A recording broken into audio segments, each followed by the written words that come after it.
So is it visible? Yes, sir. Okay. So in the previous part we have done the chapter locomotion and movement, and today we are starting with a new chapter, that is neural control and coordination. Okay, just a minute, let me change it.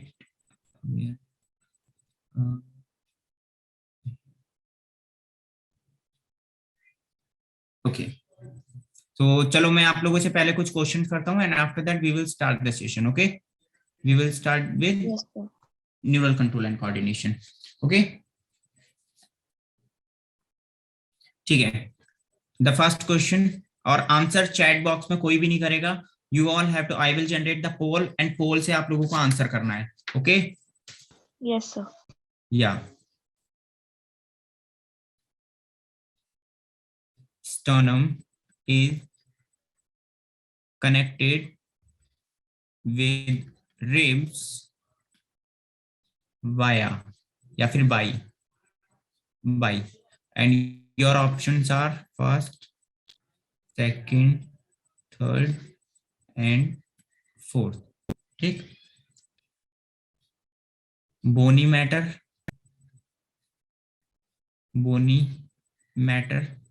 Second is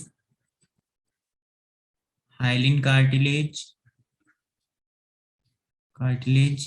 ठीक, tendons or none of these.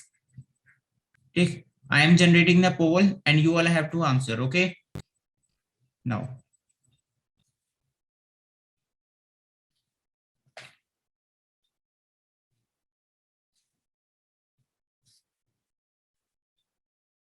Done, sir. Done, sir. okay,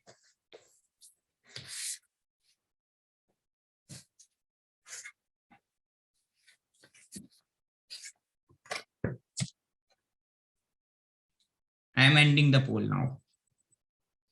Okay, so 6% students ने 1 answer किया है, 75 ने 2 और 19% ने 3. क्यों confusion हो रहा है भाई? ठीक है, 75% तो ठीक है, लेकिन ये जितने ये जो आया है 25%, ये जो रॉन्ग आया है 19 एंड 6%, ये जो कंफ्यूज हो रहे हैं इनको एक बार मैं बता देता हूँ क्यों कंफ्यूज हो रहे हैं ये. देखो, यहाँ पे मैंने कल आपको एक चीज दिखाई थी, बीच में स्टर्नम थी.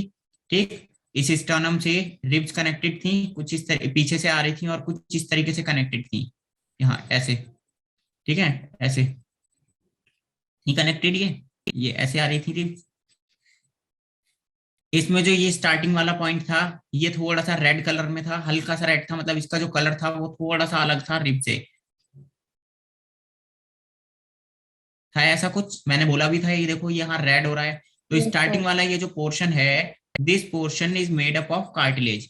किससे मिलके बना होता है? ये कार्टिलेज से मिलके बना होता है. और बाकी वाला पार्ट क्या है? बोन वाला पार्ट है. ये हमारा बोन है, जो कि नॉर्मल बोन होती है, जैसे अंदर उसके बोन मैरो प्रेजेंट रहेगा. ठीक है, तो ये कार्टिलेज कौन सा कार्टिलेज होता है? हाइलिन कार्टिलेज होता है. तो option B is the right answer. ठीक, Yes, this is sir. Option B, that is the right one. अब एक क्वेश्चन कर रहा हूँ, ये नीट 2021 में आया हुआ है ना. सेकंड क्वेश्चन आप लोगों को मैचिंग दे रहा हूँ, आप लोग उसमें बताना है कि कौन सा मैचिंग किस तरीके से सही रहेगा. ठीक है, first is scapula, second is cranium, third is sternum and vertebral column, and the options are cartilaginous joint, flat bone, fibrous joint, and triangular flat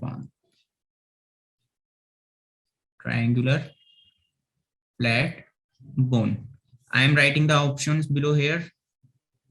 Option A, B, C and D.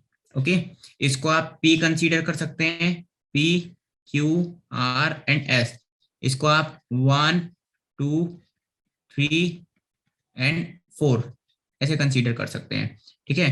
तो P P sorry just a minute, directly लिखता हूं मैं, direct लिख रहा हूं मैं। This is for P, this is for Q, this is for R, this is for S. Okay. So options are something like 4, 3, 2, 1. 1, 3, 2 and 4. Third वाले option में 2, 3, 4, 1 and last वाले में 4, 2, 3, 1. आंसर कीजिए. I am generating the poll now for 30 second.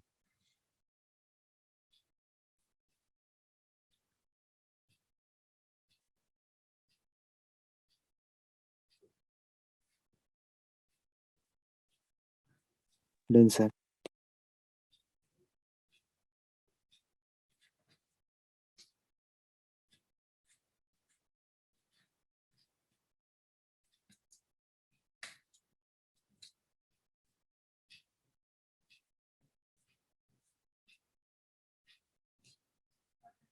Twenty 30 seconds के लिए generate किया है सिर्फ. Okay 30 seconds has been done. Now I am ending the poll and I am sharing the result. चारों options आए भाई, चारों ऑप्शंस आए हैं. Option A B C D चारों आए हैं. चारों में से आप लोगों को यहाँ पे बताना था, देखो मैच करना है सही वाला, ठीक है, सही वाला मैच करना है. Let me add. यहाँ देखो, अब देखो एक चीज यहाँ पे देख लो क्या है इसमें. अगर हम वर्टिब्रल कॉलम की बात करें, ठीक, तो वर्टिब्रल कॉलम्स में देखो ट्रायंगुलर शेप तो किसी भी तरह की कोई बोन नहीं आती है उसमें ना, उसमें फाइब्रस जॉइंट्स प्रेजेंट रहते हैं, ठीक. फ्लैट बोन कोई सी भी नहीं है उसमें, फ्लैट बोन नहीं है कोई भी. फ्लैट बोन्स हमारी रिब्स होती है ना, रिब्स जो होती हैं वो फ्लैट होती हैं, जबकि यहाँ पे तो कुछ है ही नहीं रिब्स जैसा. कार्टिलेजिनस जॉइंट जो कि अभी हमने हाइलिन कार्टिलेज देखा है, ठीक, नहीं है वहां यहाँ पे कहीं. तो यहाँ पे हमारा गलत होता है वर्टिब्रल कॉलम. तो इनमें से देखो एस के लिए वर्टिब्रल कॉलम, एस के लिए ये है एस, तो इन चारों में से कोई सा भी ऑप्शन सही नहीं हो सकता, ठीक है. अगर हम डायरेक्टली देखें कैसे, इस जो इन सब में ट्रायंगुलर फ्लैट बोन कौन सी है, ट्रायंगुलर शेप. हमने एक चीज देखी थी इस तरीके से, ट्रायंगुलर शेप बोन थी स्कैपुला. कौन सी थी, स्कैपुला. इसके ऊपर क्लेविकल प्रेजेंट थी यहाँ पे ऐसे, ठीक है, और यहाँ से इसके साथ ह्यूमरस अटैच थी लाइक दिस, ऐसा था. Yes, sir. तो ऑब्वियसली हमें फर्स्ट ऑप्शन पता लग गया कि scapula is connected to fourth option. अब देख लो आप पी के लिए फोर्थ ऑप्शन है, तो पी के लिए फोर्थ ऑप्शन दो ऑप्शंस में है, एक तो ए में और दूसरा डी में, तो ये दो तो ऑटोमेटिकली एलिमिनेट हो जाते हैं. क्लियर है इतना? Yes, sir. ये दो एलिमिनेट हो जाते हैं यहाँ पे. अब इन दो के एलिमिनेशन के बाद हमें इन दोनों में से किसी एक ऑप्शन को चूज करना है, ठीक है. या तो हमें ए को चूज करना है या फिर हमें डी को चूज करना है. तो इन दोनों में से अब यहाँ पे देखो क्यू के लिए हम देखते हैं, पी हमें पता लग गया, fourth option is right for this, cranium, ठीक. क्रैनियम में मैंने आप लोगों को एक चीज बताई थी, जब मैं जॉइंट्स आपको पढ़ा रहा था तो मैंने उसमें सूचर्स बताए थे, याद है. ये क्रैनियम में यहाँ पे आंखें आ गई, यहाँ पे नाक आ गई और ये मुंह आ गया है ना, तो यहाँ पे इस तरीके से ये सूचर्स प्रेजेंट रहते हैं, सूचर्स. और मैंने आपको ये भी बताया था इन सूचर्स में कौन से जॉइंट होते हैं, फाइब्रस जॉइंट्स होते हैं, ठीक, फाइब्रस जॉइंट. तो क्रैनियम के लिए third option is right, third option. तो यहाँ देख लो इस वाले ऑप्शन में, डी ऑप्शन में, यहाँ फर्स्ट के लिए फोर्थ तो है लेकिन सेकंड के लिए क्या है, सेकंड, तो ये वाला भी एलिमिनेट होता है. तो हमारे पास राइट आंसर कौन सा बचा, ए वाला बचा. तो बाकी के दो भी राइट ही होंगे जब ये दो राइट हैं, तो क्योंकि लास्ट वाले ऑप्शन में तो सब गलत है. Third option. अब यहाँ पे आर के लिए सेकंड, आर वाला ऑप्शन स्टर्नम. यहाँ पे फ्लैट बोन मैंने बताया था ना, रिब्स के लिए रिब्स से कनेक्शन है, तो रिब्स तो नहीं है लेकिन स्टर्नम है. स्टर्नम इज फ्लैट क्योंकि थोरैसिकल कैविटी में प्रेजेंट रहेगा और रिब्स को कनेक्ट करता है, रिब्स का कनेक्शन है ये, that is by it is connected to our flat bones. And the last आता है हमारा वर्टिब्रल कॉलम, जिसमें क्या प्रेजेंट रहेंगे, कार्टिलेजिनस जॉइंट्स प्रेजेंट रहेंगे जो कि कार्टिलेज से बने हुए हैं. Okay Yes, sir. तो इस तरीके से हम मैचिंग में बिना कंफ्यूज हुए आंसर लगा सकते हैं। टाइम बचाना है तो एलिमिनेशन मेथड अपनाओ। ये दो पहले ही एलिमिनेट हो गए थे। पहला इनमें से चार में से कोई एक देख लो जिसका तुम्हें आंसर पता है, देख लो अगर हाँ वो मैच हो रहा है इसका ऑप्शन, तो वही वाला राइट है, बस खत्म। बहुत ज्यादा दिमाग लगाने की जरूरत नहीं है, ऐसे ही हम उसको राइट कर सकते हैं। ठीक, एक ऑप्शन और एक क्वेश्चन और करूं? Yes, sir. ठीक है, ये वाला गलत नहीं होना चाहिए किसी का भी। ठीक, Yes, sir. मैं यहाँ पे लिख रहा हूँ आपका एक तो एग्जाम्पल लिखूंगा, उसके साथ में क्या लिखूंगा, टाइप ऑफ जॉइंट्स लिखूंगा। ठीक है, यहाँ पे हम लिख सकते हैं एग्जाम्पल, यहाँ पे लिखूंगा type of joint. Type of joint, ये 2013 में आया हुआ है क्वेश्चन, इस तरह से है। ठीक है, तो अगर हम एग्जाम्पल्स लें तो एग्जाम्पल में क्या क्या ले सकते हैं, we can take the cartilaginous joint. First is cartilaginous joint. ठीक, कार्टिलेजिनस जॉइंट के बाद हम ले रहे हैं पाइवट जॉइंट। पाइवट जॉइंट, फिर है हमारे पास हिंज जॉइंट, लास्ट है ग्लाइडिंग जॉइंट। ठीक, एंड टाइप ऑफ एग्जांपल्स मैं दे रहा हूं मैं between frontal and parietal. Frontal and parietal. Second option है आपके पास between third and fourth cervical vertebra. Cervical vertebra 4 है ये, okay 4, third and fourth. Between humerus and pectoral girdle. Pectoral girdle, and the fourth is between carpals. Between carpals.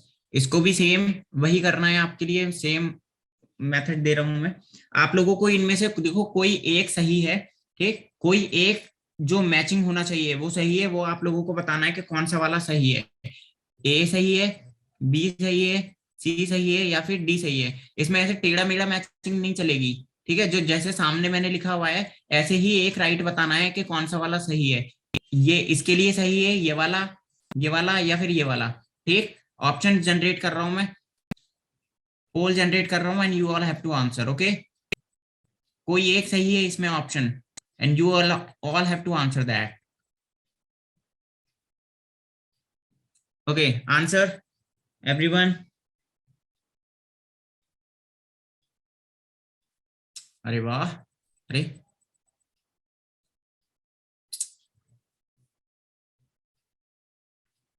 15 second, 16।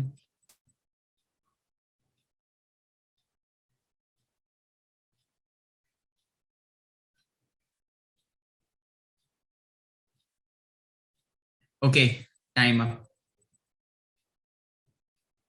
सही आंसर करते करते गलत कर रहे हैं आप लोग। अभी स्टार्टिंग में डी ऑप्शन, सभी ने डी ऑप्शन लगाया था, 100% करके वो आया था मेरे पास एक, इसमें जब मैंने स्टार्ट किया था ये, फिर धीरे धीरे धीरे धीरे कम होता चला गया रेशो। अभी 25 ने ऑप्शन सी चुना है, फिर 25 ने सुना है ऑप्शन बी, 50 हो गया। 13 ने चॉइस 1 एंड बाकी 38। राइट आंसर सिर्फ 38 स्टूडेंट्स का है, 38% स्टूडेंट्स का।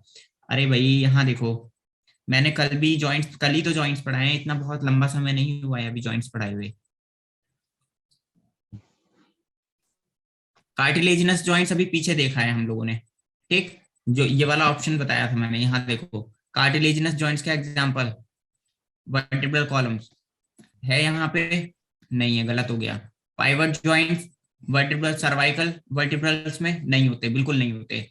हिंज जॉइंट्स हमारे ह्यूमरस एंड पेक्टोरल गर्डल में नहीं हो सकता, हो ही नहीं सकते, नहीं होते हैं। ठीक, क्योंकि हिंज जॉइंट्स, और उसके बाद आता है अपने ग्लाइडिंग जॉइंट्स जो कि कार्पल्स के बीच में प्रेजेंट रहते हैं।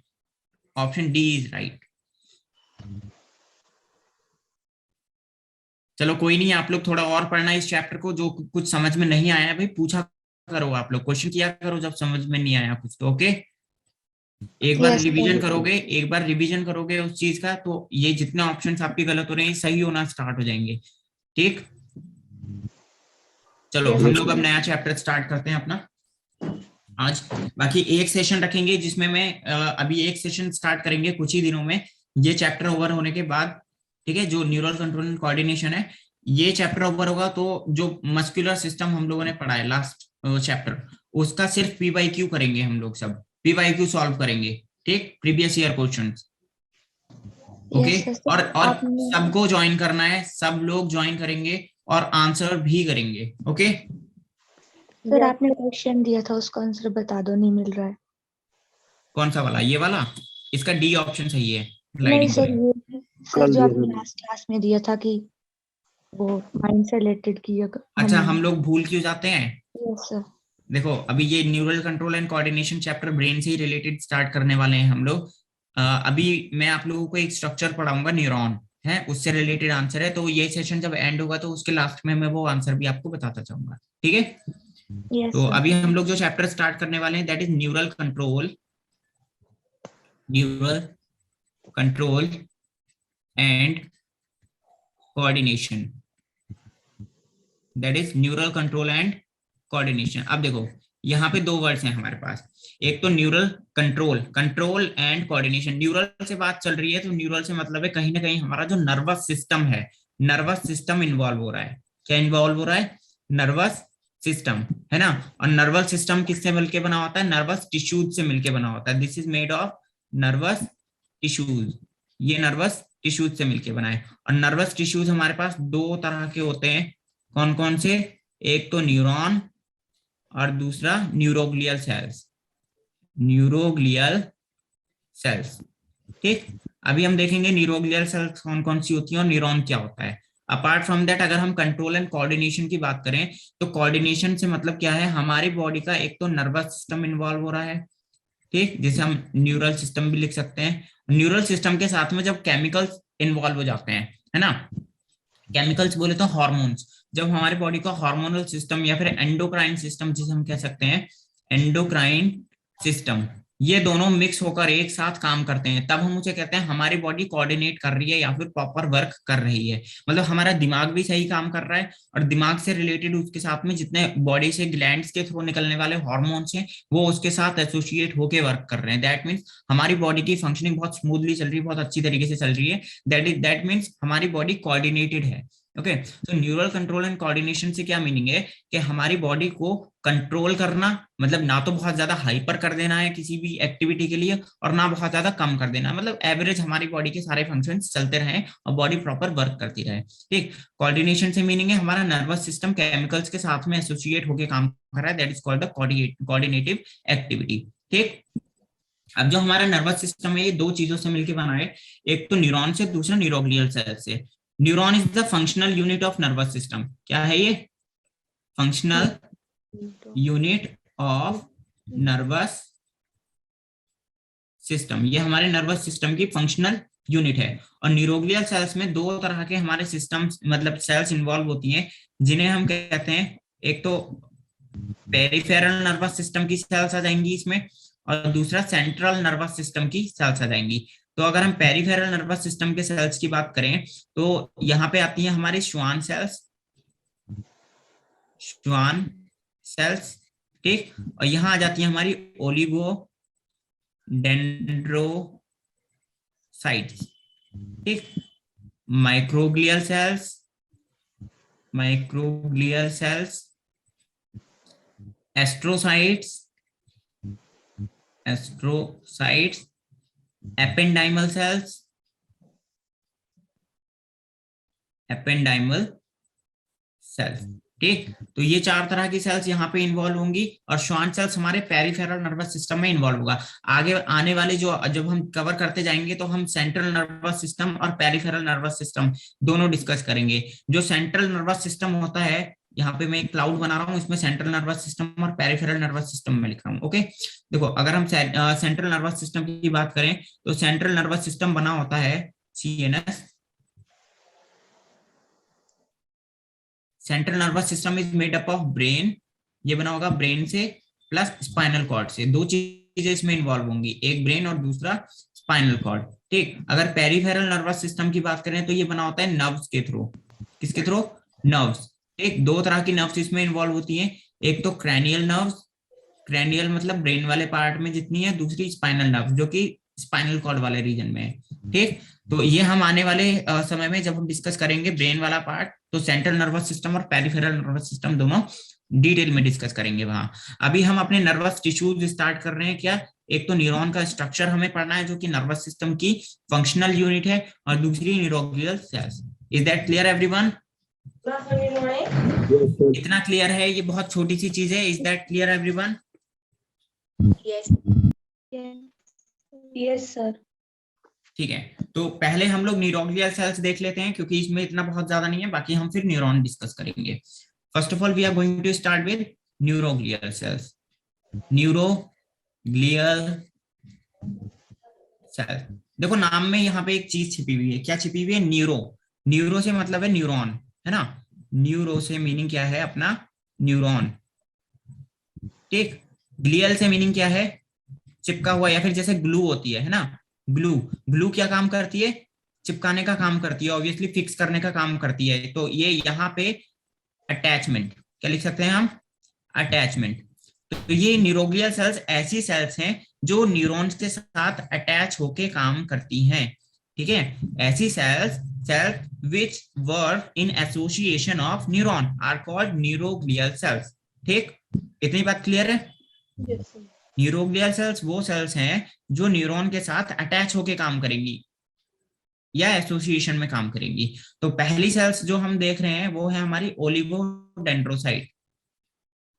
ओलिगोडेंड्रोसाइट, ये ओलिगोडेंड्रोसाइट कौन से सिस्टम की न्यूरोग्लियल सेल है? ये हमारे सेंट्रल नर्वस सिस्टम की न्यूरोग्लियल सेल है। इसका स्ट्रक्चर कैसा होता है? ऑक्टोपस की तरह दिखाई देता है, इस तरह से। ये हमारी सेल बॉडी आ गई, बीच में न्यूरॉन आ गया, यहाँ पे इसकी आर्म्स निकलती हैं समथिंग लाइक दिस, ऐसे लग रहा है न्यूरॉन, उसका ऑक्टोपस जैसा स्ट्रक्चर लग रहा है। ठीक है, इस तरह से।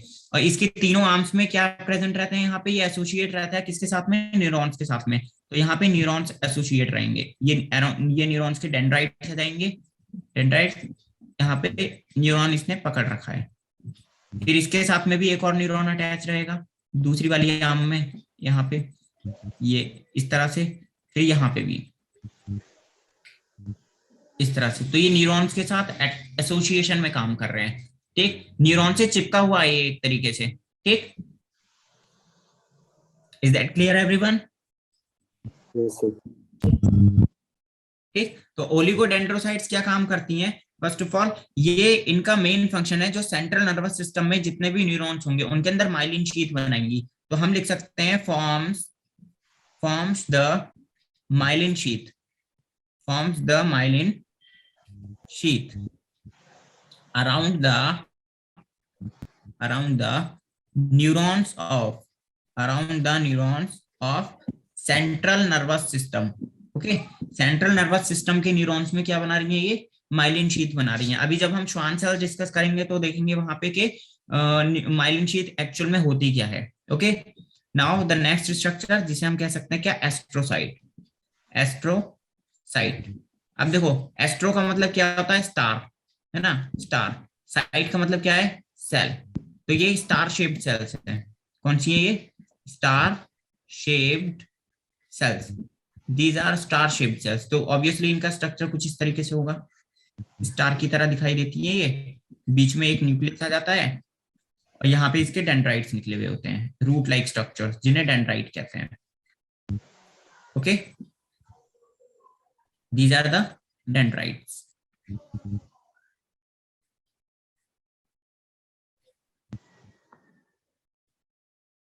these root like structures are dendrites।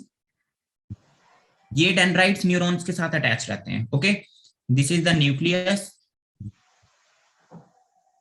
And this is entire part is cell body, या फिर सोमा भी जिसे हम कह सकते हैं, सेल बॉडी या फिर सोमा।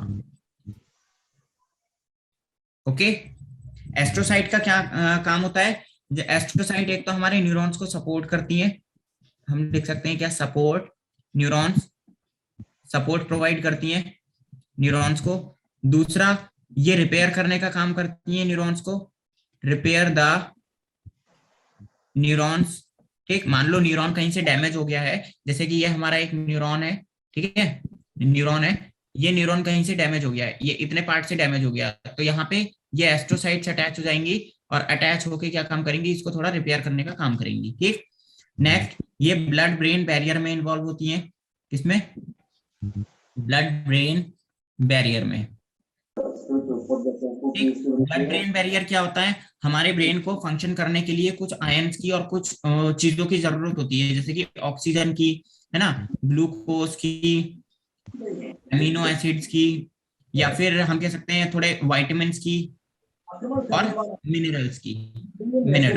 तो हमारा ब्रेन क्या काम करता है? हमारे ब्रेन में जो एस्ट्रोसाइट है वो कैपिलरी के साथ में, ब्रेन की कैपिलरीज के साथ में इन्हीं चीजों को ट्रांसफर करती है। बाकी जितना भी मैटर होता है इनके अलावा वो जो अननेसेसरी मैटर है वो ट्रांसफर नहीं होता है। ठीक, तो ब्लड ब्रेन बैरियर क्या है? ये एक ऐसा फिनोमिना है हमारे ब्रेन का जिसमें सिर्फ ऑक्सीजन, ग्लूकोज और मतलब जितनी जरूरी चीजें हैं वही ट्रांसफर होंगी कैपिलरी के थ्रू, ब्लड कैपिलरी के थ्रू। बाकी अननेसेसरी कंपोनेंट्स ट्रांसफर नहीं हो सकते। ठीक, तो ये पूरा जो फंक्शन है, ऑक्सीजन प्रोवाइड करवाना ब्रेन को, या ग्लूकोज प्रोवाइड करवाना, या एमिनो एसिड मतलब प्रोटीन प्रोवाइड करवाना, ये किसका काम है? एस्ट्रोसाइट्स का काम है, जो कि न्यूरॉन्स को क्या काम करती हैं? इन सब चीजों के साथ में एसोसिएट करती हैं और ये ब्लड ब्रेन बैरियर में इन्वॉल्व करवाती हैं। Is that clear everyone?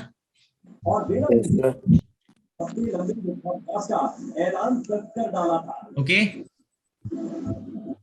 the third cells are microglial cells.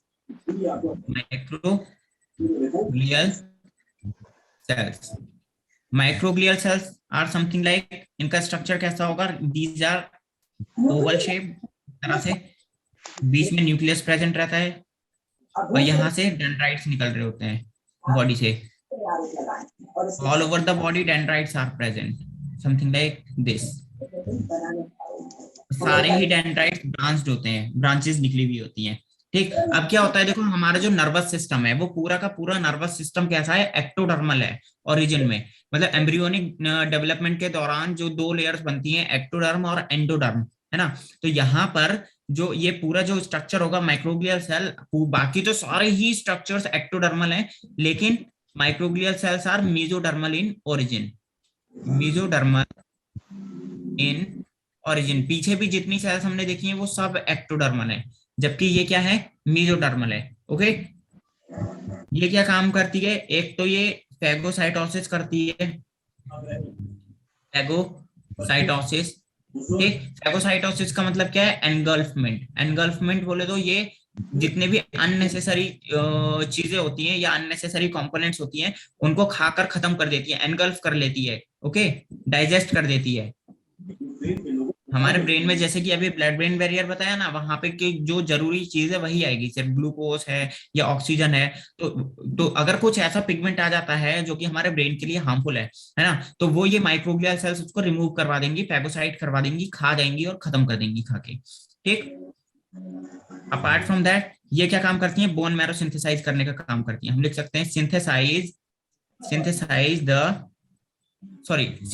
In bone marrow. बनती कहाँ है? ये बोन मैरो में बनती है।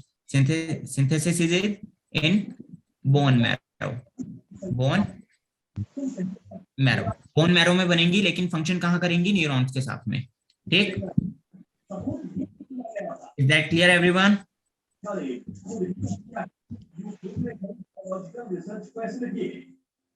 ये कौन देख रहा है? माइक ऑफ करें please. The next is ependymal cells. Ependymal cells. Okay.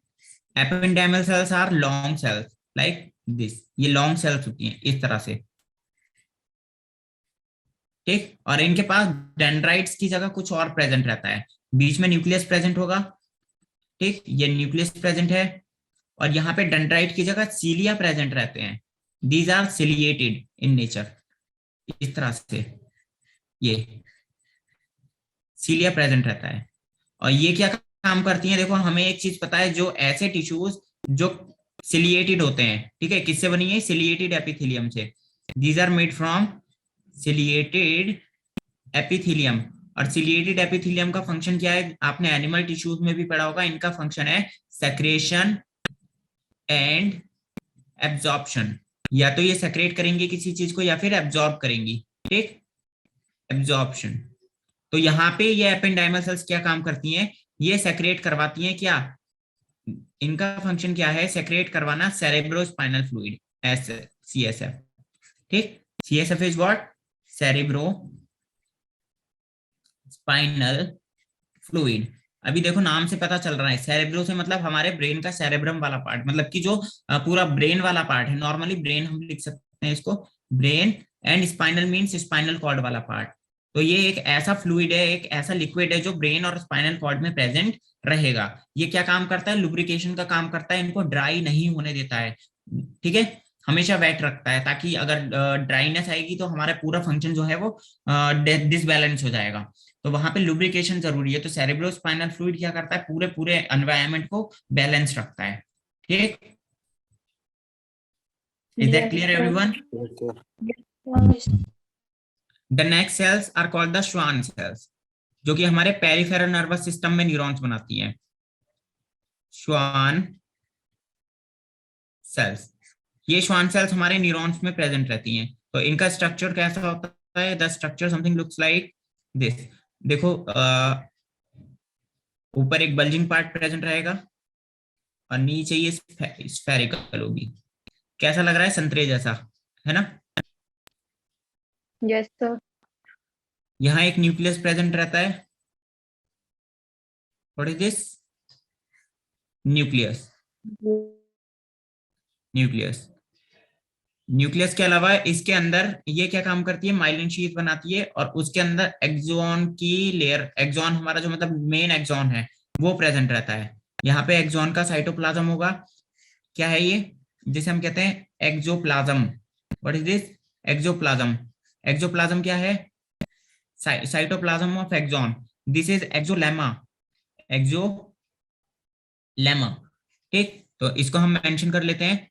What is exolemma? Exolemma is the plasma membrane of axon। ये एक्सॉन की प्लाज्मा मेम्ब्रेन है। और एक्सोप्लाज्म क्या है, साइटोप्लाज्म, साइटोप्लाज्म ऑफ एक्सॉन, ये हमारे एक्सॉन का साइटोप्लाज्म है। ठीक, अब यहाँ पे क्या होता है, ये जो पूरी मेम्ब्रेन है ये अपने चारों तरफ एक शीथ बनाती है जिसे हम कहते हैं माइलिन शीथ। ठीक, माइलिन शीथ कुछ ऐसे रहती है, इस तरह से स्पाइरल फॉर्म में कॉइल रहती है पूरी, और इसको कवर करती है, एक्सॉन को कवर करती है ये। ठीक, सो what is this, myelin sheath, myelin sheath, this is myelin sheath. Okay,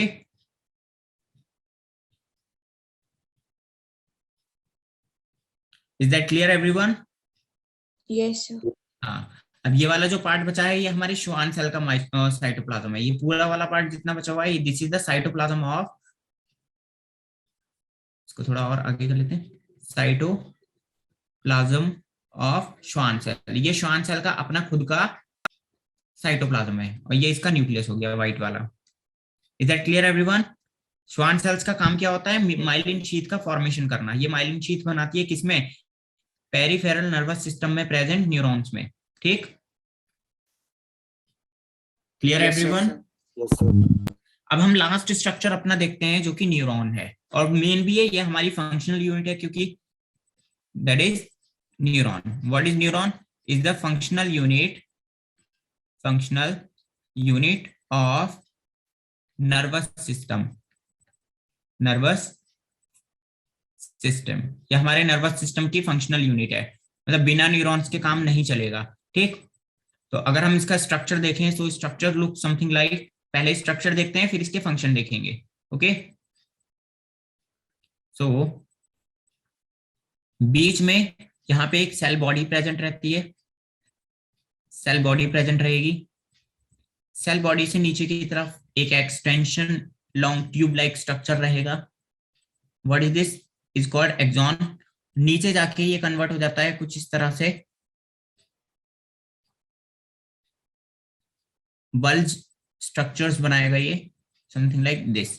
ठीक, यहां पर इसके डेंड्राइट्स प्रेजेंट रहेंगे, रूट लाइक स्ट्रक्चर्स इस तरह से। These are the dendrites. सारे ही डेंड्राइट्स कैसे होते हैं, ब्रांच्ड होते हैं, मतलब ब्रांचेस निकली हुई होती हैं इनमें। ठीक, बीच में क्या प्रेजेंट है यहाँ पे, दिस इज न्यूक्लियस। न्यूक्लियस। अब क्या होता है, ये जो हमारा एक्सॉन है, देखो एक्सॉन तो हमारी मेन एक्सॉन तो ये है ना, ये एक्सॉन है, इसके ऊपर माइलिन शीथ आ जाएगी। ये क्या आ जाएगी इसके ऊपर, myelin sheath, something like this, this is myelin sheath. और माइलिन शीथ के बीच में गैप रहता है ऐसे, फिर यहाँ पे आ जाएगी, ठीक। अब माइलिन शीथ को भी कवर करेगा एक और, इसके ऊपर अपनी खुद की भी कवरिंग प्रेजेंट रहती है माइलिन शीथ की।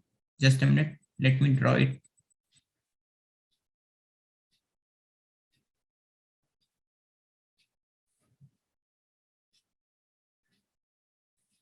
इरेज नहीं हुआ है।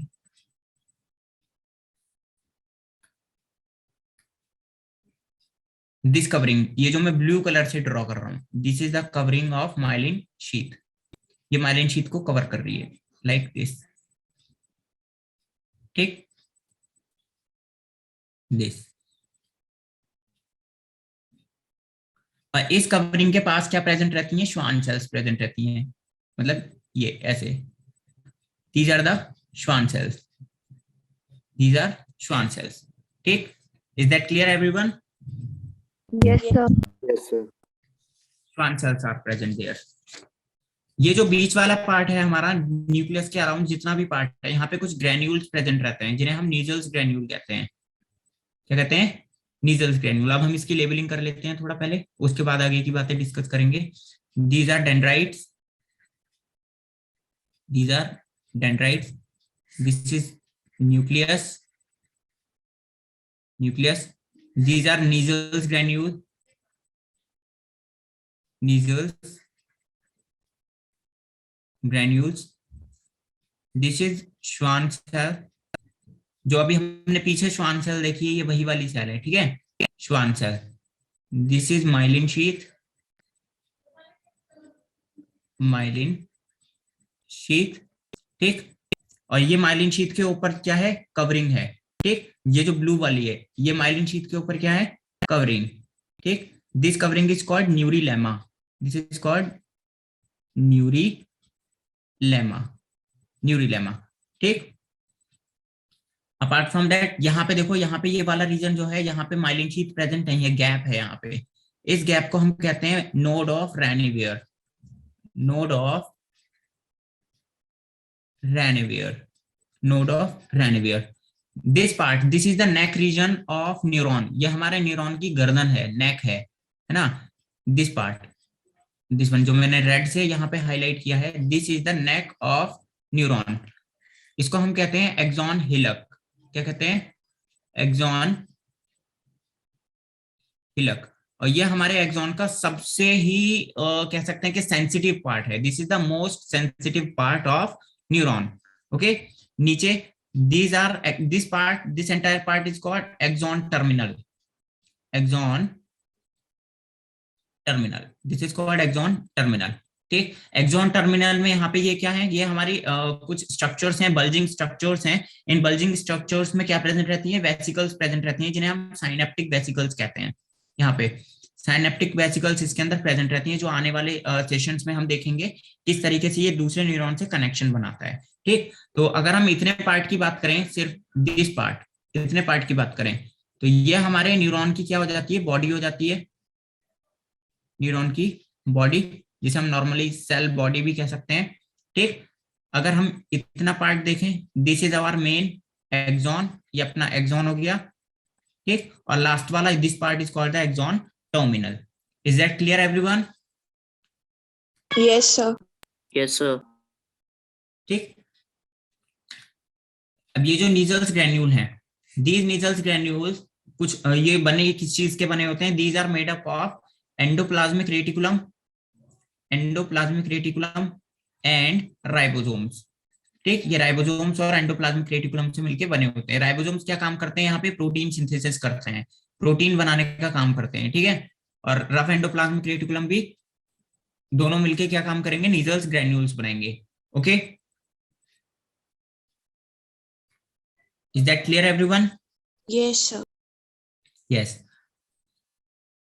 और बाकी स्ट्रक्चर्स अगर हम देखें, तो ये हमारी माइलिन शीथ हो गई। माइलिन शीथ के अलावा श्वान सेल्स एंड द न्यूरिलेमा। न्यूरिलेमा, अगर न्यूरिलेमा की अगर हम बात करें, ये न्यूरिलेमा बनी होती है किससे? एक तो जो श्वान सेल की जो साइटोप्लाज्मिक लेयर है, मतलब कि ये यहाँ पे ये श्वान सेल प्रेजेंट है ना, ये तो इसके ऊपर इसके यहाँ पे सब जगह क्या प्रेजेंट है? साइटोप्लाज्म है। तो साइटोप्लाज्मिक लेयर है ये किसकी? श्वान सेल की। देखो ये वाली, अगर हम इस वाली लेयर की बात करें, ये हमारी पूरी श्वान सेल थी, है ना। तो एक्सोलेमा, एक्सोलेमा ये आ गई, ये हमारा एक्सोप्लाज्म आ गया। और ये वाली जो लेयर है ये क्या है? हमारी न्यूरिलेमा है। This is the neurilemma. और ये क्या आ गई? हमारी माइलिन शीथ आ गई, क्योंकि माइलिन शीथ को कवर कर रही है ये। और बीच वाला पोर्शन में एक्सोलेमा और एक्सोप्लाज्म। तो एक्सोप्लाज्म कहाँ है हमारा? जस्ट अ मिनट, यहाँ पे एक्सोप्लाज्म कहाँ है? एक्सोप्लाज्म यहाँ बीच में है, यहाँ। This is axoplasm. ये entire part is axoplasm. This is axoplasm, okay. And this is the, और ये पूरा क्या है हमारा? Axolemma. This layer is axolemma. So look at the diagram, analyse करो उसे एक बार, जो नहीं आया वो पूछो, ओके। Yes, sir.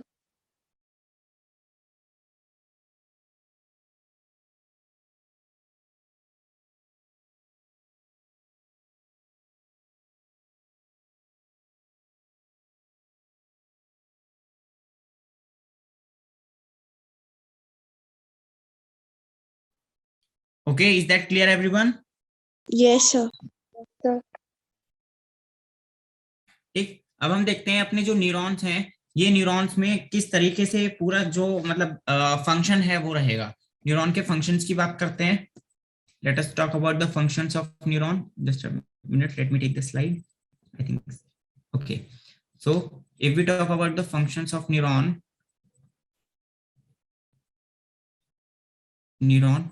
पहला, दिस इज मेड ऑफ, हम लिख सकते हैं इसके लिए क्या? Made of cell body plus axon plus dendrite, okay, dendrite. ठीक, इन तीन चीजों से मिलकर बना होता है। फंक्शनल यूनिट है, ये हम देख चुके हैं ऑलरेडी। अपार्ट फ्रॉम दैट, ये हमारी बॉडी की लॉन्गेस्ट सेल है। This is the longest cell of body. This is the longest cell of body and it requires, इसको अपने फंक्शन के लिए बहुत मतलब प्रॉपर अमाउंट में क्या चाहिए? It require continuous supply of, just a minute, हम लिख सकते हैं क्या? It requires continuous supply of oxygen and glucose. इसको प्रॉपर फंक्शन करने के लिए कंटिन्यूअसली ऑक्सीजन और ग्लूकोज चाहिए ही चाहिए। और इसकी दो प्रॉपर्टीज होती हैं। It has two main properties, has two main properties. दो मेन प्रॉपर्टीज क्या क्या है इसकी? एक तो है इरिटेबिलिटी, इरिटेबिलिटी, और दूसरा इसकी मेन प्रॉपर्टी क्या है? Conductivity, conductivity. अब ये क्या होता है? इरिटेबिलिटी और कंडक्टिविटी क्या होता है? Irritability is the ability to, this is the ability to initiate the nerve impulse. मतलब कि नर्व इंपल्स क्या होता है? सिग्नल, है ना। Nerve impulse means signal. तो पहला तो ये सिग्नल्स को बना सकती है, इनिशिएट कर सकती है, और दूसरा उसको ट्रांसमिट कर सकती है दूसरे न्यूरॉन्स में। So ability to transmit nerve impulse, NI लिख रहा हूं शॉर्ट में, ओके, नर्व इंपल्स। तो इसके पास ये दो प्रॉपर्टीज होंगी, एक तो इरिटेबिलिटी कहेंगे, दूसरा conductivity. Conductivity means ability to transmit the nerve impulse and irritability means ability to initiate the nerve impulse. एक मतलब ये बना भी सकती है और उसको ट्रांसफर भी कर सकती है दूसरे न्यूरॉन्स में। Is that clear everyone? Yes, sir.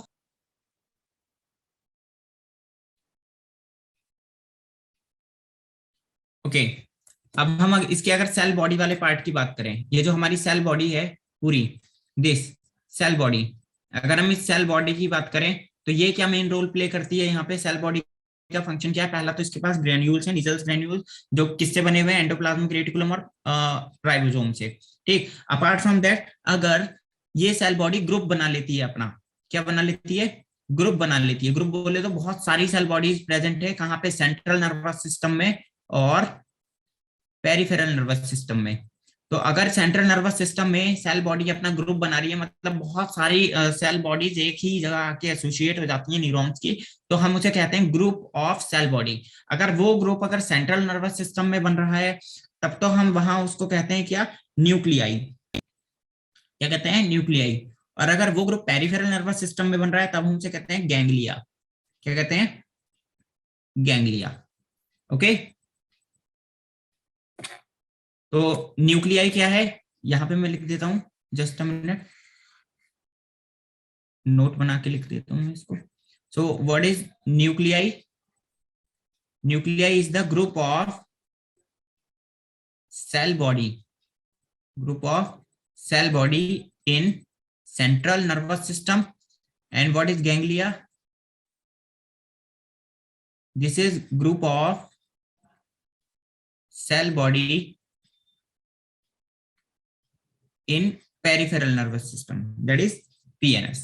okay, cell body क्या बॉडीज होंगी सेल, क्योंकि बहुत सारी सेल बॉडीज इन्वॉल्व होती हैं। Just a minute, let me correct this, cell bodies, cell bodies. Okay, बहुत सारी सेल बॉडीज मिलकर ग्रुप बना रही हैं अगर सेंट्रल नर्वस सिस्टम में, दैट इज कॉल्ड न्यूक्लियाई। अब पेरिफेरल नर्वस सिस्टम में बनाएंगे तो उसे हम क्या बोलेंगे, ganglia. Is that clear everyone? Yes, sir. देखो इसे कुछ क्वेश्चन करना है, क्वेश्चन करो, उसके बाद हम आगे बढ़ते हैं। फिर अब हम देखेंगे type of neuron. How many type of neurons are there in our system?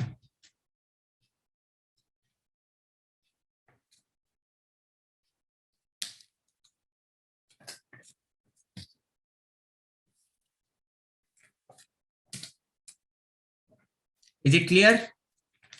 Yes, sir. Yes, sir. Okay. So now let us talk about type of neurons. अब हम देखते हैं type of neurons.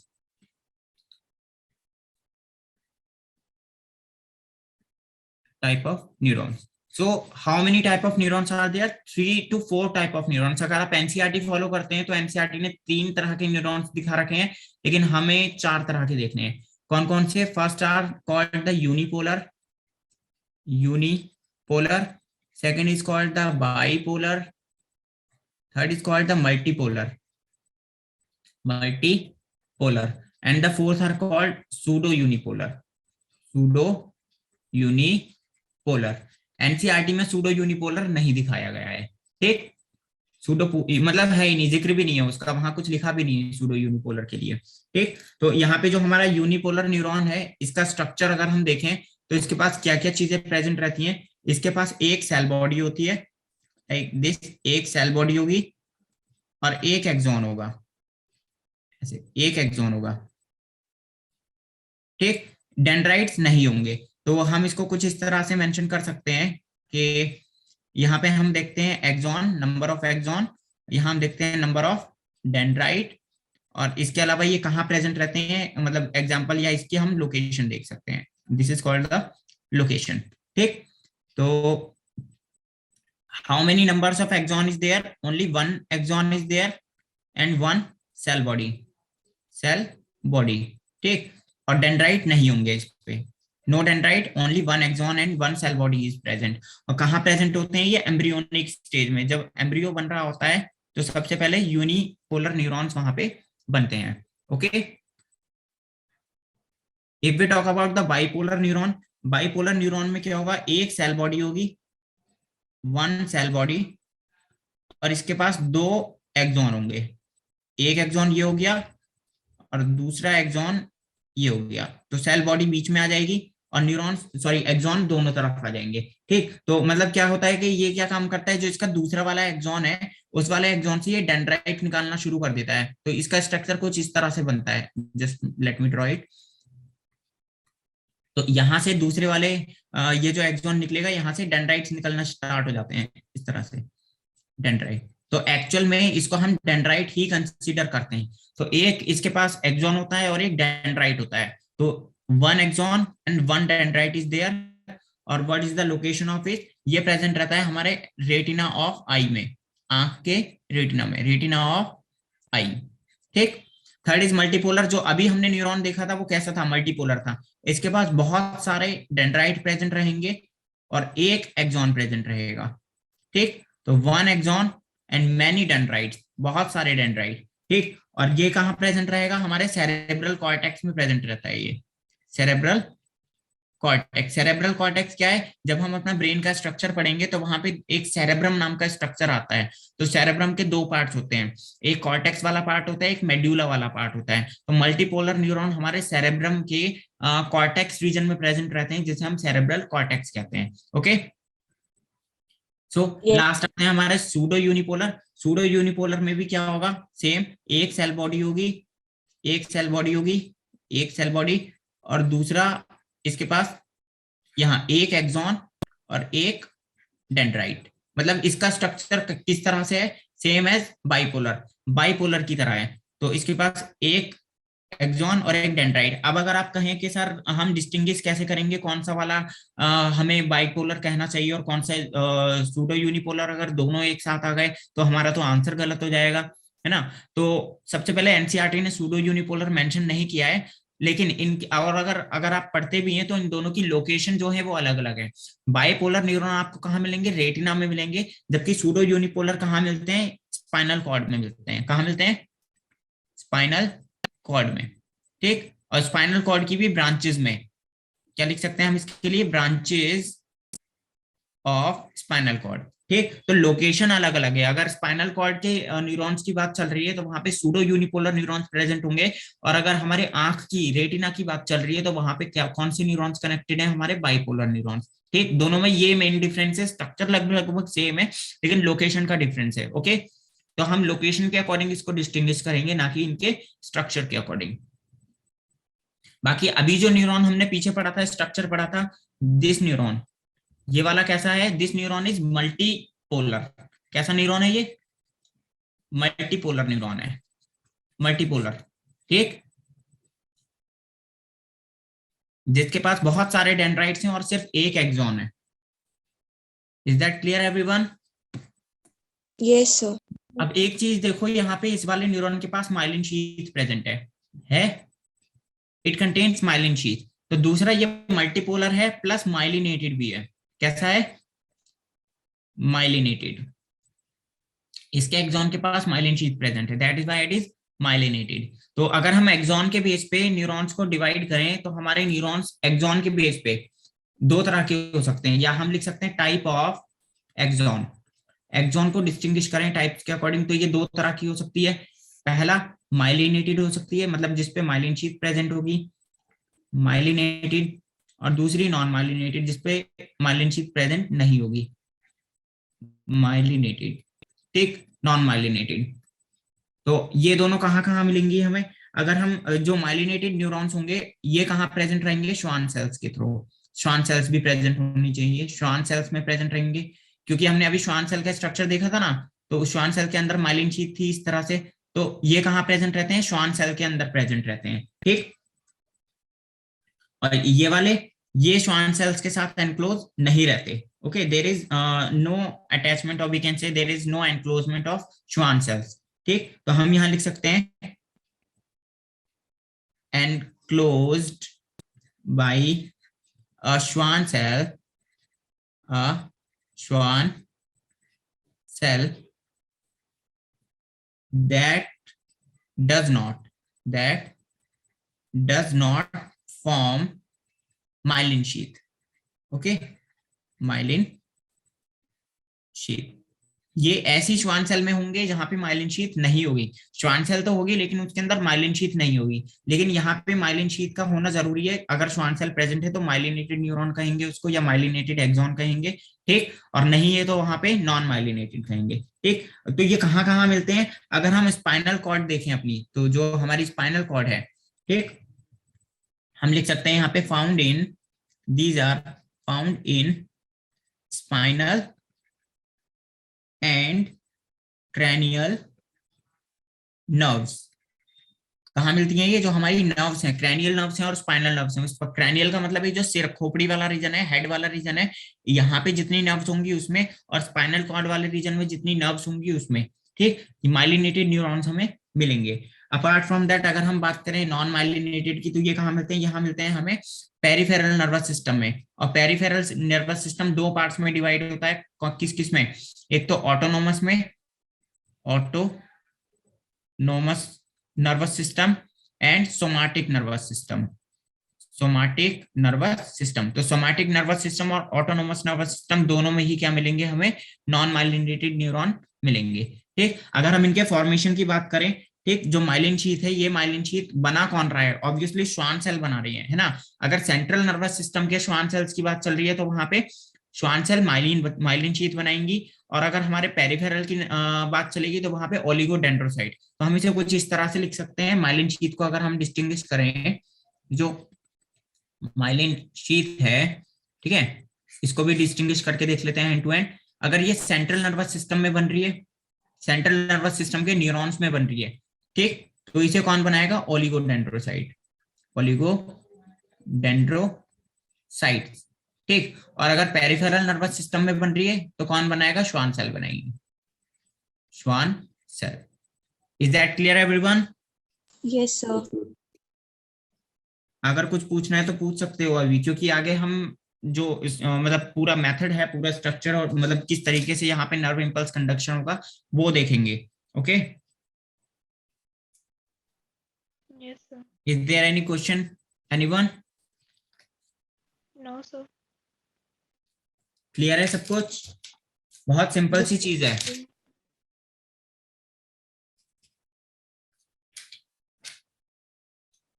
तो एक चीज अब आपको याद रखनी है क्या, कि हमारे जो न्यूरॉन्स होते हैं, जैसे कि एक न्यूरॉन ये है, ये इसका क्या आ गया, नीचे टर्मिनल वाला पार्ट आ गया, ठीक है, ये हमारी सेल बॉडी आ गई। तो इसका जो एक्सॉन टर्मिनल है, ये दूसरे न्यूरॉन के डेंड्राइट से कनेक्ट रहता है। किससे कनेक्ट रहेगा, दूसरे न्यूरॉन के डेंड्राइट से। तो ये सारे न्यूरॉन इस तरह से कनेक्टेड रहते हैं एक दूसरे से।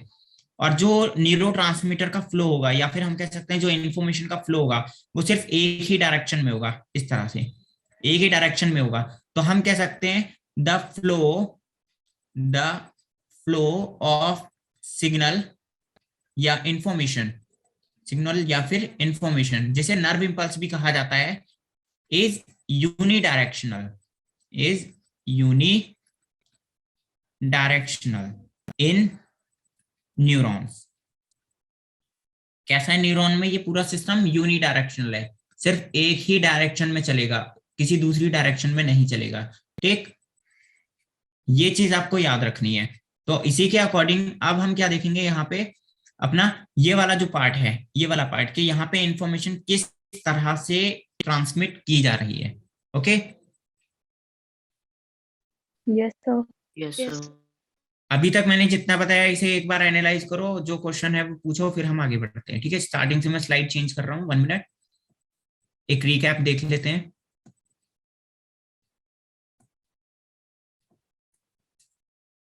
ये तो मैंने क्वेश्चंस करवाए थे आपको। हाँ, तो हमारा ये आ गया हमारा नर्वस सिस्टम। नर्वस सिस्टम दो पार्ट से मिलकर बना होगा।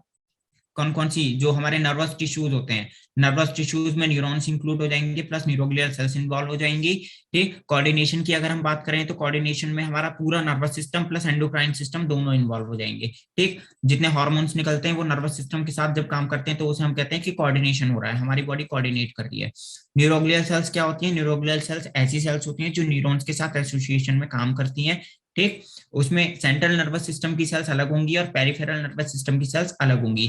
ठीक है, तो अगर हम न्यूरोग्लियल सेल्स में सेंट्रल नर्वस सिस्टम की, जैसे कि हमने पिछले इसमें फ्लो चार्ट में देख भी लिया था, सेंट्रल नर्वस सिस्टम में श्वान सेल्स होंगी, पेरिफेरल में श्वान सेल्स, और सेंट्रल नर्वस सिस्टम में ओलिगोडेंड्रोसाइट, माइक्रोग्लियल, एस्ट्रोसाइट और एपेंडाइमल सेल्स। ठीक, Yes, sir. ये octopus like structure is the oligodendrocyte, neurons contain करती है। फिर एस्ट्रोसाइट ब्लड ब्रेन बैरियर में इन्वॉल्व होगी, प्लस न्यूरॉन को रिपेयर करवाएगी। माइक्रोग्लियल सेल्स फेगोसिटिक होती है नेचर में, और कहाँ बनती है, ये बोन मैरो में बनती है। एपेंडाइमल सेल्स, इसका काम होता है सेरेब्रोस्पाइनल फ्लूइड को एक्सक्रीट करना। ठीक, ये इसका न्यूक्लियस है, बीच में दिस इज न्यूक्लियस और दिस इज सीलिया, ये सिलिएटेड होती है। ठीक है, सीलिया, और ये क्या है, इसकी बॉडी, सेल बॉडी। ठीक, नेक्स्ट, ये हमारी श्वान सेल है। श्वान सेल का काम क्या होता है? पेरिफेरल नर्वस सिस्टम के न्यूरॉन्स को कवर कर लेना। ये हमारा न्यूरॉन है पूरा, this is the neuron, entire neuron. ठीक, और न्यूरॉन कितने टाइप के होते हैं? 3 टाइप के होते हैं एनसीईआरटी के अकॉर्डिंग। एक्चुअल में 4 टाइप के होते हैं एनसीईआरटी के अकॉर्डिंग। अगर हम फॉलो करें तो there is 3 type of neuron, unipolar, bipolar and multipolar. Unipolar neuron जिसमें एक सेल बॉडी होगी, एक एक्सॉन होगा, डेंड्राइट्स नहीं होंगे। बाइपोलर में एक सेल बॉडी होगी, एक डेंड्राइट होगा, एक एक्सॉन होगा। मल्टीपोलर में बहुत सारे डेंड्राइट्स होंगे, सिर्फ एक एक्सॉन होगा, एक सेल बॉडी होगी। सूडो यूनिपोलर का स्ट्रक्चर बाइपोलर से सिमिलर है, लेकिन लोकेशन उसकी अलग है। ठीक, यस सर। एक्सॉन अगर हम देखें, एक्सॉन भी 2 तरह की हो सकती है, जिसमें एक में माइलिन शीथ होगी, एक में माइलिन शीथ नहीं होगी। जो न्यूरॉन्स जिनमें माइलिन शीथ प्रेजेंट रहती है, वो माइलिन शीथ श्वान सेल्स के थ्रू बनती है। और ये कहाँ मिलते हैं हमें? स्पाइनल नर्व्स में और क्रैनियल नर्व्स में। अगर नॉन माइलिनेटेड न्यूरॉन्स की हम बात करें तो ये श्वान सेल्स तो प्रेजेंट होगी, लेकिन माइलिन शीथ नहीं है श्वान सेल के अंदर। और ये कहाँ बनती है? हमारे autonomous and somatic nervous system में।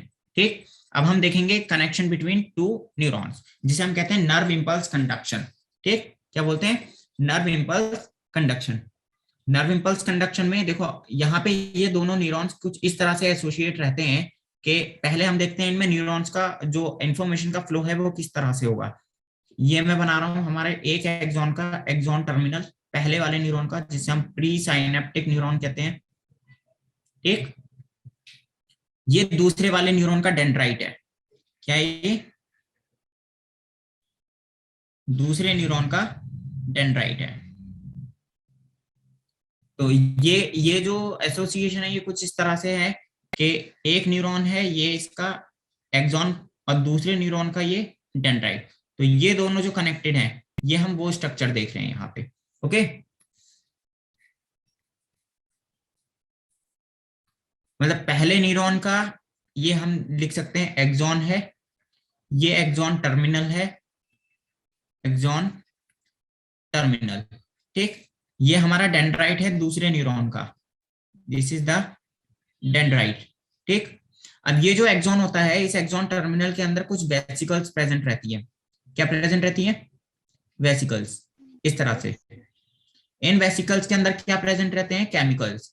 और इन केमिकल्स को हम क्या कहते हैं? Acetyl choline. क्या कहते हैं?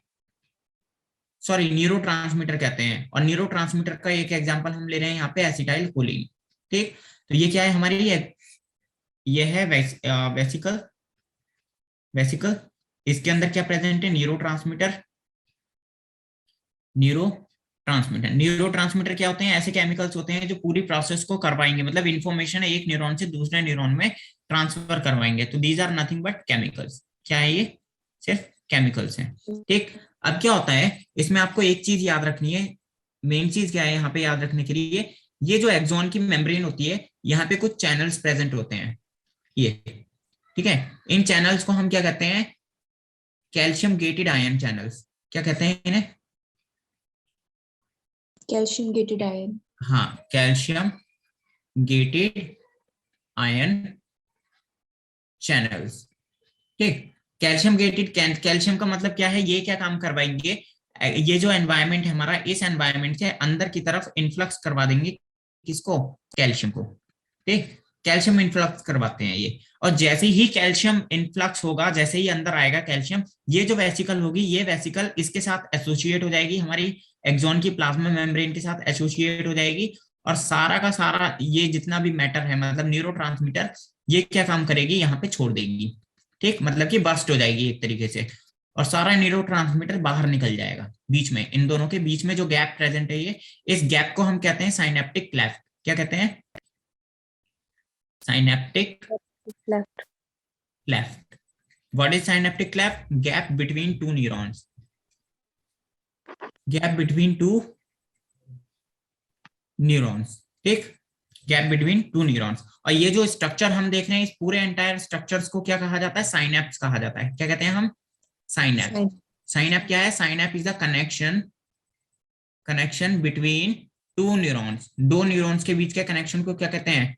साइनेप्स कहते हैं। ठीक, synapse is the connection between 2 neurons, जो कि इंफॉर्मेशन को यहाँ पे से एक्शन पोटेंशियल आएगा, एक्शन पोटेंशियल मींस सिग्नल आएगा या फिर इंफॉर्मेशन आएगी। जैसे ही इंफॉर्मेशन आएगी calcium gated ion channels open होंगे, अंदर कैल्शियम आ जाएगा, यहाँ पहले से प्रेजेंट रहेंगी वेसिकल्स, ठीक, साइनेप्टिक वेसिकल्स जिन्हें कहा जाता है, हम लिख सकते हैं साइनेप्टिक वेसिकल। ये साइनेप्टिक वेसिकल के अंदर न्यूरोट्रांसमीटर्स प्रेजेंट रहते हैं और ये न्यूरोट्रांसमीटर कैल्शियम के आते ही बस्ट हो जाएंगे, जिससे न्यूरोट्रांसमीटर बाहर निकल जाएगा यहाँ पे साइनेप्टिक क्लेफ्ट में। और यहाँ पे साइनेप्टिक क्लेफ्ट के ये जो दूसरा वाला रीजन है जहाँ पे हमारा डेंड्राइट प्रेजेंट है, इस डेंड्राइट के पास क्या प्रेजेंट रहते हैं, रिसेप्टर्स प्रेजेंट रहते हैं। क्या प्रेजेंट रहेंगे, रिसेप्टर्स। इन रिसेप्टर्स का काम क्या होता है, इस न्यूरोट्रांसमीटर को एक्सेप्ट करना। एक चीज याद रखना, एक न्यूरोट्रांसमीटर जो है हमेशा एक रिसेप्टर के पास ही जाएगा, मतलब एक बार में एक रिसेप्टर न्यूरोट्रांसमीटर का एक मॉलिक्यूल एक्सेप्ट कर सकता है। दैट मींस ये प्रोसेस बहुत ज्यादा फास्ट होती है। फास्ट होने की वजह से ही बहुत सारा न्यूरोट्रांसमीटर एक बार में एक एक्सॉन से दूसरे डेंड्राइट में ट्रांसफर हो जाता है। So this is very fast process, ठीक।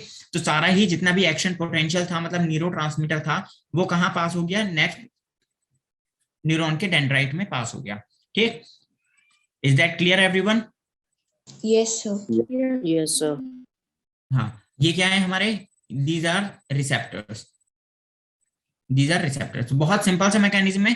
पहले इसको हम कहते हैं, इसको हम कह सकते हैं क्या, pre synaptic membrane, pre synaptic membrane. इसे हम कह सकते हैं post synaptic membrane, post synaptic membrane, ठीक। एक बार फिर से मैं पूरा प्रोसेस रिपीट कर रहा हूं, ध्यान से सुनिएगा सभी लोग। Synapse is the connection between two neurons, जिसमें कि पहले न्यूरॉन का एक्सॉन टर्मिनल और दूसरे न्यूरॉन का डेंड्राइट आपस में कनेक्ट होते हैं। जब इन दोनों का कनेक्शन होगा, इन दोनों के कनेक्शन के बीच में एक गैप प्रेजेंट रहेगा, जिस गैप को हम साइनेप्टिक क्लेफ्ट कहते हैं। इस क्लेफ्ट में न्यूरोट्रांसमीटर रिलीज होता है। ये न्यूरोट्रांसमीटर रिलीज कैसे होता है, जब एक्शन पोटेंशियल आता है। एक्शन पोटेंशियल का मतलब क्या है, न्यूरोट्रांसमीटर आता है, हमारा सिग्नल आता है। तो ये न्यूरोट्रांसमीटर क्या करता है, जैसे ही एक्सॉन टर्मिनल वाले पार्ट पे पहुंचता है, हमारे calcium gated ion channels open होते हैं और कैल्शियम का इन्फ्लक्स हो जाता है, मतलब कैल्शियम बाहर से अंदर आ जाता है। जैसे ही कैल्शियम अंदर आएगा, कैल्शियम की प्रेजेंस में जितनी साइनेप्टिकल वेसल्स हैं, साइनेप्टिक वेसल्स हैं, ये साइनेप्टिक वेसल्स क्या कंटेन करती हैं, न्यूरोट्रांसमीटर। ये न्यूरोट्रांसमीटर क्या होता है, साइनेप्टिक क्लेफ्ट में रिलीज हो जाता है और हमारी जो साइनेप्टिक वेसिकल है वो बस्ट हो जाती है, मतलब कि फूट जाती है, खत्म हो जाती है, ठीक। जैसे ही न्यूरोट्रांसमीटर यहाँ पे बिल्कुल रिलीज होगा साइनेप्टिक क्लेफ्ट में, हमारे रिसेप्टर्स प्रेजेंट होंगे डेंड्राइट की मेम्ब्रेन पे। वो रिसेप्टर्स इन सारे न्यूरोट्रांसमीटर्स को क्या करेंगे, एक्सेप्ट करेंगे और फॉरवर्ड कर देंगे डेंड्राइट में। अब ये डेंड्राइट से कहाँ जाएगा, डेंड्राइट से सेल बॉडी में जाएगा और सेल बॉडी से एक्सॉन में। तो इसे हम कुछ इस तरह से भी देख सकते हैं, जैसे कि मानो ये हमारा पहला न्यूरॉन है, ये इसकी डेंड्राइट्स आ गए, है ना, यहाँ पे डेंड्राइट्स आ गए, ये इसकी सेल बॉडी, ये आ गई हमारी वेसिकल्स, ठीक, वेसिकल्स। ये हमारा दूसरा डेंड्राइट आ गए इसके, और ये फिर आगे वेसिकल्स बना रहा है, ठीक है। तो ये वाला जो रीजन है बीच में, just a minute, this region, ये हमने ये वाला पार्ट देखा था, है ना। तो यहाँ सेल बॉडी से पहले एक्शन पोटेंशियल आया, एक्शन पोटेंशियल जब यहाँ पहुंचा तो कैल्शियम आयन चैनल्स ओपन हो गए। फिर ये जो एक्शन पोटेंशियल था, मतलब न्यूरोट्रांसमीटर था, वो डेंड्राइट में आ गया। अब जैसे ही ये डेंड्राइट में आया, डेंड्राइट से कहाँ जाएगा, सेल बॉडी में, सेल बॉडी से फिर से एक्सॉन में जाएगा, फिर यहाँ पे भी कोई ना कोई दूसरा न्यूरॉन इससे कनेक्ट होगा। वो ऐसे ही ये फ्लो चलता रहेगा। This flow is unidirectional. कैसा है ये, यूनिडायरेक्शनल, एक ही डायरेक्शन में काम करेगा। ये ऐसा नहीं है कि अभी इस न्यूरॉन में तो यहाँ से कहीं और पास हो जाए या यहाँ से कहीं और पास हो जाए, नहीं हो सकता, that is not possible. Is that clear everyone? Yes, sir. तो देखो, इसे एक बार समझ में नहीं आया तो क्वेश्चन करो, एक बार मैं फिर से रिपीट कर दूंगा, मुझे कोई प्रॉब्लम नहीं है, और आ गया है तो बहुत अच्छी बात है। Done, sir. Yes, So what is साइनेप? साइनेप हमारे कितने तरह के होते हैं, एक चीज ये और हम देख लेते हैं। साइनेप इज ऑफ टू टाइप्स। साइनेप कितने तरह के होते हैं, दो तरह के होते हैं, एक इलेक्ट्रिकल और एक केमिकल, है ना। Synapse is of two type, synapses are of two types. The first is called electrical and second is called chemical.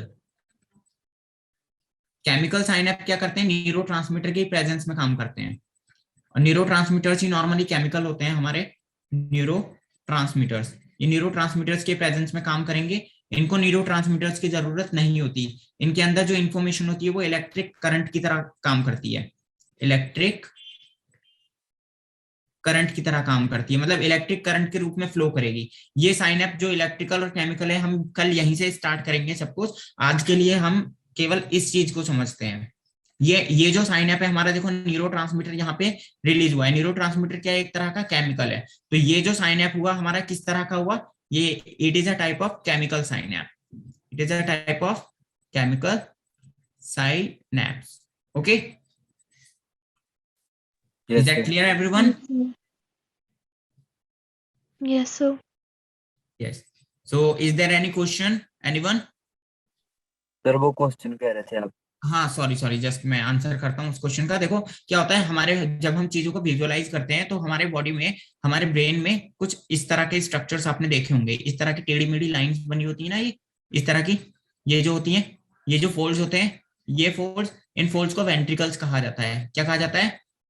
Ventricle. ठीक है, ये वेंट्रिकल्स कुछ इस तरह के होते हैं, बहुत ज्यादा गहरे होते हैं। तो इनके बीच का ये जो गैप होता है, जब हम विजुअलाइज करते हैं किसी भी चीज को या मूवी देख रहे होते हैं, तो ये जो गैप होता है ये कम हो जाता है और न्यूरोट्रांसमीटर्स का फ्लो जो है न्यूरॉन्स में वो इंक्रीज हो जाएगा।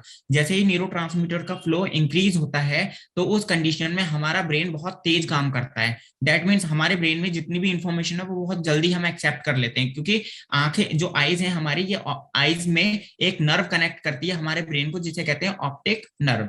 ठीक है, ये optic nerve direct information carry करवाती है ब्रेन को, और उस कंडीशन में न्यूरोट्रांसमीटर बहुत तेज चल रहा होता है। लेकिन जब हम पढ़ाई कर रहे होते हैं तो इन वेंट्रिकल्स पे प्रेशर पड़ता है, और जब प्रेशर पड़ता है तो इनके बीच का गैप बढ़ जाता है, गैप बढ़ जाएगा। गैप बढ़ने की वजह से न्यूरोट्रांसमीटर का जो फ्लो होता है वो थोड़ा स्लो हो जाता है, और वो स्लो होने की वजह से हमको बहुत ज्यादा दिमाग मारना पड़ता है बुक में चीजों को याद रखने के लिए। जबकि मूवी देखते वक्त यही गैप जो है वो कम हो जाता है, और हमारी जो नर्व्स हैं, ऑप्टिक नर्व्स हैं, उनमें किसी भी तरह का कोई प्रेशर अप्लाई नहीं होता। ठीक, वो चीज है।